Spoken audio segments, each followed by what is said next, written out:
Ketika detektif Jong Hwan dan rekannya tiba di rumah Habin, mereka tidak mendapatkan respons dari dalam, sehingga memutuskan untuk pergi. Namun, saat mereka keluar dari pintu depan, mereka melihat mobil milik Jang Tae-su. Hal ini membuat mereka curiga dan bertanya-tanya mengapa mobil Kapten Jang Tae-su berada di sana. Saat itulah mereka menyadari bahwa Habin adalah anak Jang Tae-su. Tak lama setelah itu, Habin membuka pintu dan mempersilakan mereka masuk kembali. Mereka pun mulai bertanya kepada Habin mengenai apa yang sebenarnya terjadi. Jong Hwan kemudian menanyakan kepada Habin apakah ia mengetahui sesuatu tentang kasus di Gunung Taehwa. Habin menjawab bahwa ia tidak tahu apa-apa dan malah bertanya apakah kasus tersebut ada hubungannya dengan Somina. Habin menjelaskan bahwa ia baru saja mengenal Mina, terutama setelah insiden di kantor polisi, di mana ia menangkap Mina karena mencuri ponsel orang lain. Habin juga memberikan alibi bahwa pada hari itu ia sedang bersama pacarnya di hotel. Keesokan harinya, pacar Habin didatangi oleh detektif, termasuk Jang Tae-su sendiri. Mereka bertanya apakah benar Habin dan pacarnya berada di hotel pada hari yang dimaksud.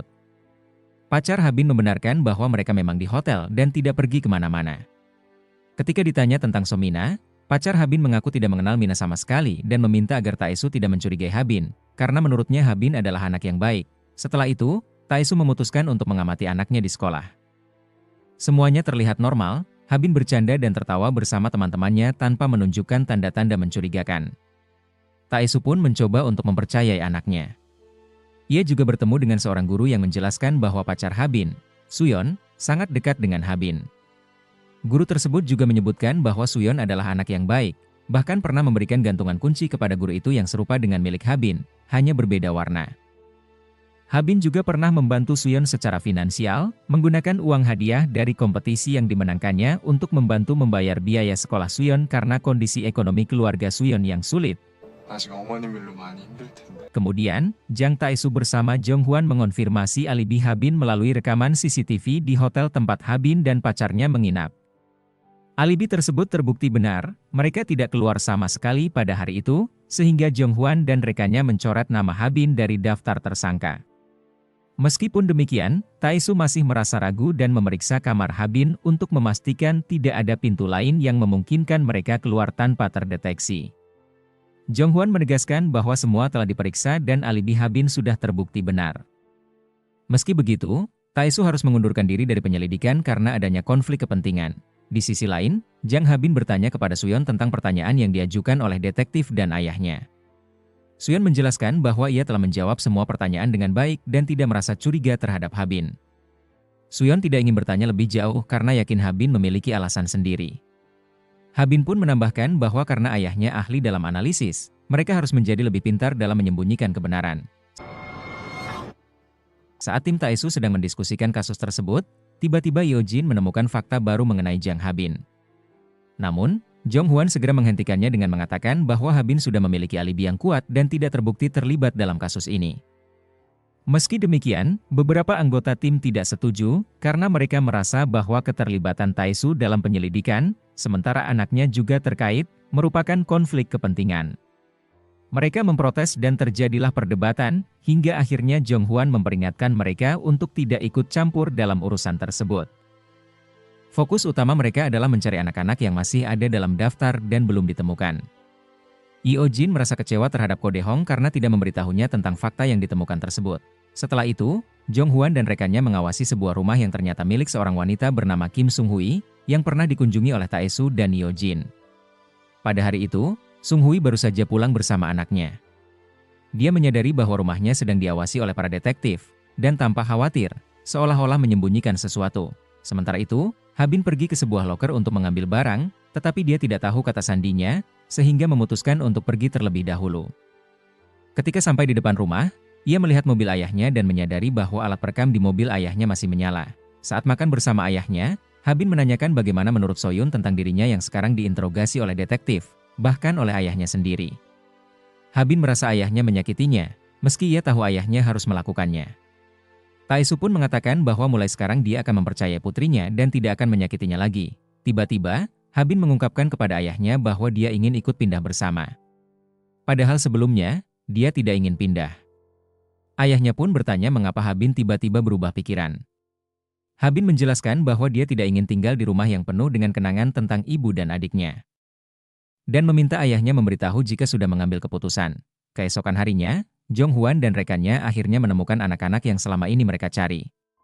Anak-anak yang melarikan diri tersebut kemudian dibawa ke kantor polisi untuk diinterogasi. Yeo Jin masih berdiskusi dengan Taesu, mengingatkannya bahwa dia tidak seharusnya terlibat dalam kasus ini karena anaknya diduga terkait. Taesu terdiam sejenak, merenungkan bahwa apa yang disampaikan anggota timnya memang benar, dia terlalu memaksakan diri untuk terlibat dalam kasus ini. Anak-anak yang telah ditangkap mulai diinterogasi. Anehnya, jawaban mereka semua seragam, terutama terkait dengan Somina, yang dianggap sangat terobsesi dengan uang. Tampaknya, semua jawaban mereka telah diatur oleh seseorang. Para detektif kemudian memilih salah satu dari mereka yang tampak paling lemah dan ketakutan untuk diinterogasi lebih lanjut, dan pilihan mereka jatuh pada Unjin. Dayong ditugaskan untuk mendekati Unjin dengan harapan dia akan menceritakan kejadian yang sebenarnya. Unjin mengungkapkan bahwa mereka dilarang pulang dan harus bersembunyi di tempat lain oleh Yongmin. Menurut Yeo Jin, Yongmin adalah dalang di balik semuanya. Dia merupakan pemimpin kelompok yang menampung anak-anak yang kabur dari rumah. Ketika Yongmin mengetahui bahwa Mina meninggalkan kelompok tersebut, dia sangat marah, menuduh Mina membawa kabur uangnya. Setelah dikonfirmasi oleh Unjin, ternyata Yongmin tidak berada di rumah pada tanggal 11, hari di mana Mina menghilang dan kemudian ditemukan meninggal. Para detektif kembali mendatangi rumah Yongmin untuk mencari keberadaannya. Namun, Yongmin berhasil melarikan diri dengan bantuan Kim Sung Hui. Meskipun sering disakiti oleh Yongmin, Sung Hui tetap melindunginya. Anak Sung Hui mengetahui bahwa ibunya sering disiksa oleh Yongmin, tetapi ia tidak berani berbuat apa-apa. Yongmin kemudian menerima pesan dari seseorang yang mengatakan bahwa orang yang mereka cari telah ditemukan. Dan ternyata orang tersebut adalah teman Mina. Sung Hui mencoba membantu Yongmin mengelabui polisi yang berjaga di depan rumah dengan mengalihkan perhatian mereka, sehingga Yongmin bisa kabur melalui pintu belakang tanpa ketahuan. Sementara itu, Jang Taesu tiba-tiba menyerahkan tugas penyelidikan kepada Yeo Jin dan Da Hong, karena memutuskan untuk mundur dari kasus ini. Yeo Jin merasa tidak enak dan mendekati Taesu, bertanya apakah keputusan tersebut karena ucapannya. Taesu menjawab bahwa bukan itu alasannya, melainkan karena apa yang dikatakan oleh Yeo Jin memang benar.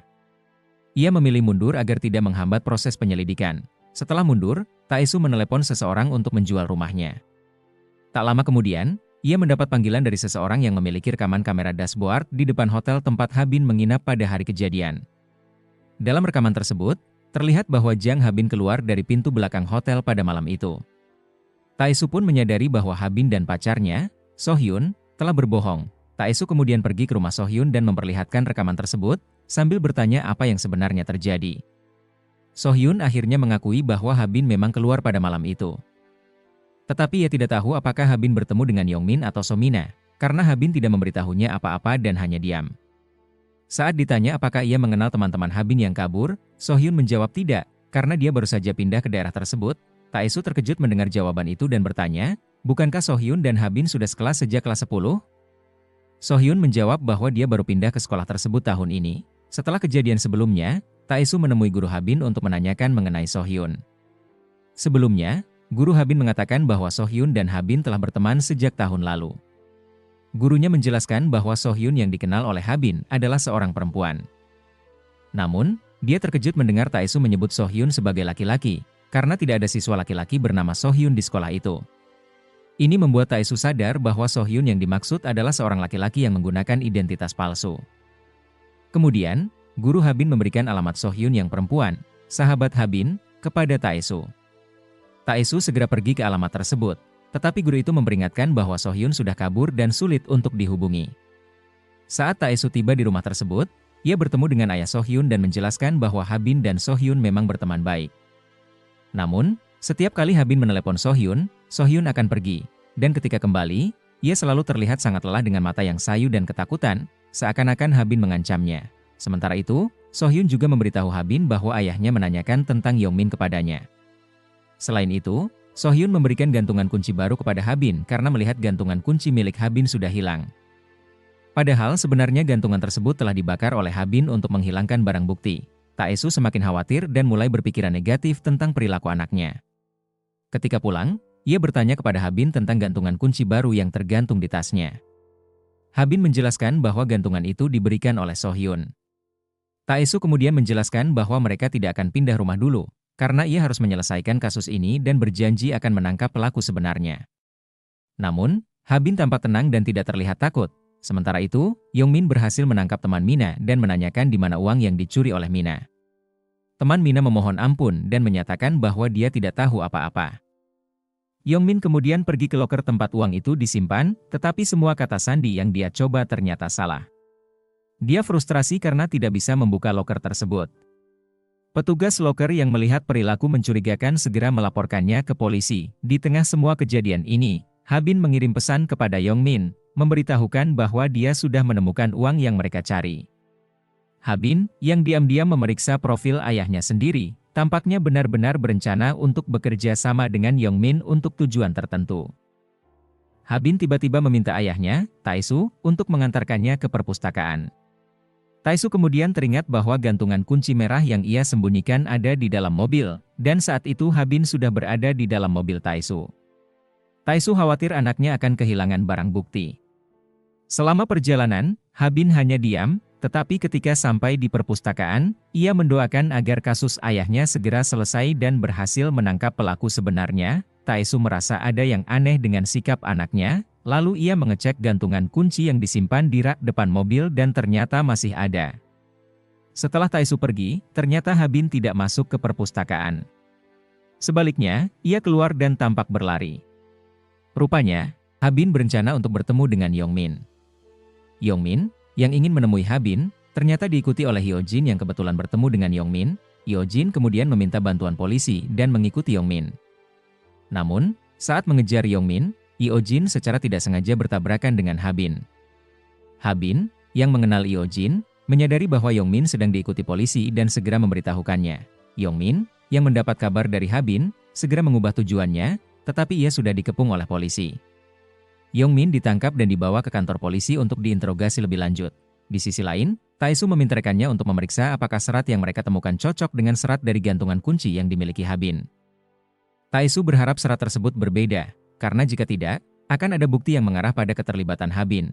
Saat menunggu hasil analisis, Taesu tiba-tiba kedatangan tim audit dari kepolisian yang mencarinya. Ia dituduh menerima suap, dan mereka mulai menggeledah mobil Taesu dan menemukan sejumlah uang. Taesu terkejut ketika diberitahu bahwa di bagasi mobilnya ditemukan uang, dan pelapor mengklaim bahwa Taesu menerima suap darinya. Taesu kemudian teringat bahwa orang yang mungkin memasukkan uang ke dalam mobilnya adalah anaknya sendiri, Jang Habin. Karena tuduhan ini, Taesu diskors dari pekerjaannya. Yang lebih mencurigakan lagi, rekaman dari kamera dashboard mobil Taesu ternyata dihapus, padahal Taesu sama sekali tidak menyentuh rekaman itu. Ternyata, Habin juga melakukan hal itu demi menghilangkan bukti. Sementara itu, Yongmin akhirnya dibebaskan karena kurangnya bukti. Pada saat Yongmin keluar dari kantor polisi bersama Eonjin, ia melihat Taesu yang tampak sibuk berlari. Eonjin terkejut bagaimana Yongmin bisa mengenal Taesu. Setelah beberapa waktu, hasil pemeriksaan serat gantungan kunci keluar, dan serat tersebut identik dengan barang bukti yang ditemukan. Lebih mengejutkan lagi, ahli forensik menemukan bahwa serat itu mengandung DNA dari tengkorak yang ditemukan beberapa waktu lalu. Hal ini menghubungkan satu barang bukti dengan dua kasus berbeda. Terungkap bahwa tengkorak tersebut kemungkinan milik Sohyun, sahabat dekat Habin. Semua petunjuk mengarah pada keterlibatan Habin dalam kematian Sohyun, dan dia mungkin telah menutupi semuanya dengan sangat rapi. Saat ditanya oleh Jong Hwan dari mana Taesu mendapatkan barang bukti itu, Taesu mulai ragu-ragu. Semakin banyak bukti yang muncul, semakin jelas bahwa Habin terlibat lebih dalam dari yang pernah dibayangkan Taesu. Dan mungkin selama ini dia sudah membantu melindungi anaknya tanpa menyadarinya.